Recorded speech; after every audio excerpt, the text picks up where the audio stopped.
Kita doain dulu yang laki-laki, kita doain yang perempuan yang sudah bersedekah emasnya, duitnya, ada handphone saya lihat. Sebelum lanjut, silahkan share video-video dari kami untuk saudara-saudara terdekat kalian agar tirani terbuka dan tidak ada lagi yang terperdaya dengan pola-pola seperti ini. Mari buka mata, terima kenyataan, dan menuju arah kebenaran.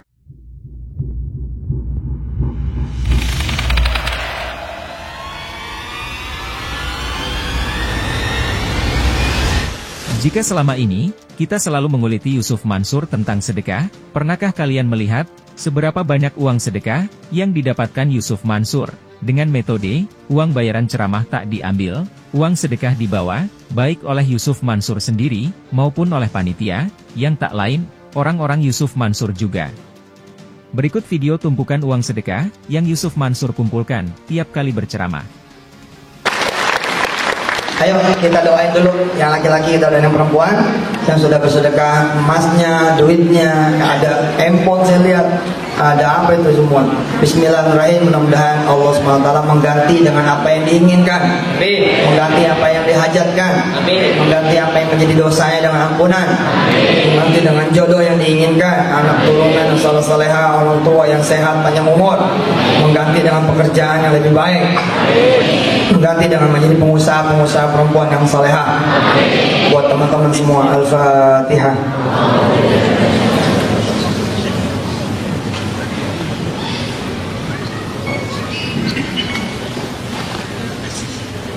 Wali-wali bina.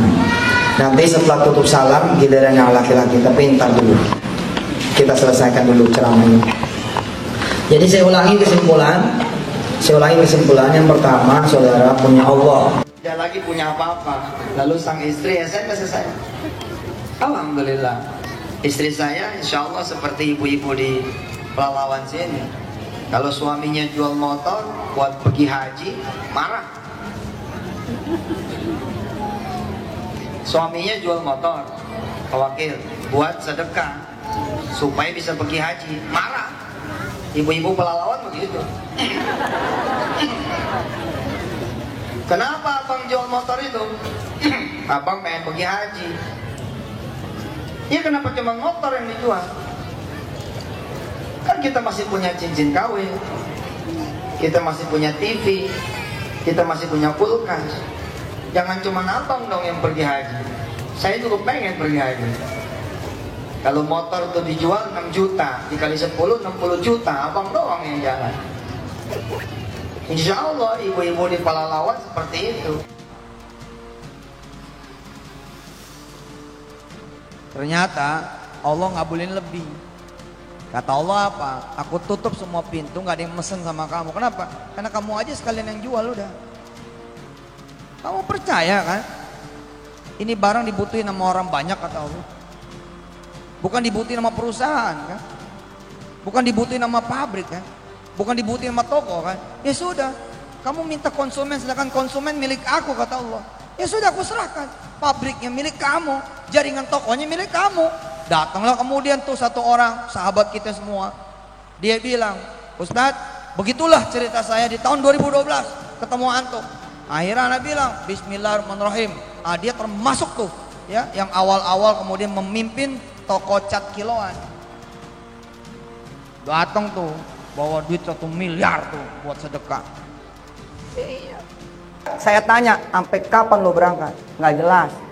Pengen jelas, pengen. Ambil tuh duit, bagiin aja udah. Emang begitu. Coba ibu-ibu yang belum pergi haji mana tuh, angkat tangannya. Nah, cincinnya tuh copot. Ngapain pegangin? Kata yang sebelah gini, gue udah tahu. Kalau yang ceramah Yusuf Mansur gini modelnya. Makanya gue mah gak bawa cincin itu.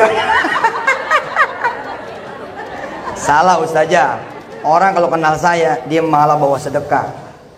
Orang kalau kenal saya dan gak ada jatuh buruk sangkanya, dia malah bawa sedekah. Ustadz, tolong terima sedekah saya. Emang kenapa bu? Saya belum punya anak. Ustadz, tolong doakan saya. Udah 7 kali ganti suami, saya masih punya utang. Ada 1 kali itu suami. Parah banget. Alfa di Melbourne ini.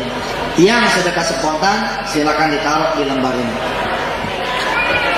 Setelah saya tutup dengan salam, monggo silakan ke depan, sedekah apa yang ada di kantong. Dan belajarlah untuk tidak menyisakan. Ini yang dikirim ke Merapi buat apa? Bukan jadi makanan, bukan jadi minuman, bukan jadi pakaian, tapi jadi program tahfiz untuk anak-anak pengungsi.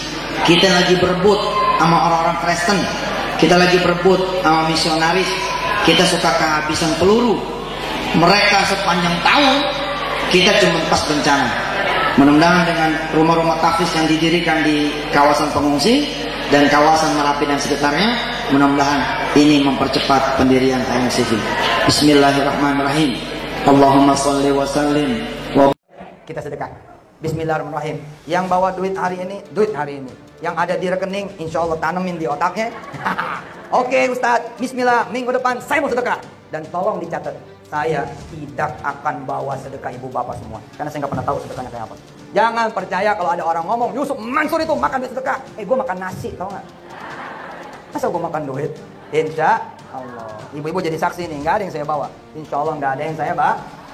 Siapa yang punya penyakit ini, penyakit itu, beli sama sodako.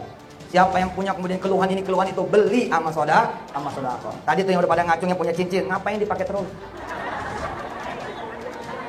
Dari mulai gadis sampai ulang tahun perkawinan ke-27, cincin masih dipakai, nggak jadi apa-apa, betul nggak? Tapi coba dicopot, insya Allah jadi haji, jadi umroh, jadi anak doktor, jadi anak punya rumah sakit, jadi anak jadi lawyer, jadi anak macam-macam, insya Allah. Yuk, Bismillah, mana sorbannya? Ini, pinjam sorban Ki. Ada? Enggak, ini sorbannya beda. Jadi kalau orang mengenal saya dan mengenal sedekah, malah dia tungguin kapan datangnya. Tamu-tamu zaman dulu nih, kalau dia kenal saya dan kenal ilmu sedekah dengan izin Allah, maka dia datang ke rumah saya bawa mobil plus BPKB. Oh, zaman dulu mah udah cerita ngomong bab sedekah tuh luar biasa. Luar biasa. Yang nggak kenal emang masalah, namanya juga nggak kenal. Orang datang Pak, cuma namu-namu biasa. Begitu selesai, terus pamit. Pak Ustadz pamit ya. Ayo, saya antar ke depan. Jangan Pak Ustadz, sini aja. Ngapa? Saya antar. Ayo, udah sini aja Pak Ustadz. Rupanya dia nggak mau, saya ngeliat mobil dia. Gue udah bilang, jangan ngaji sama Yusuf Mansur. Lu bandel sih.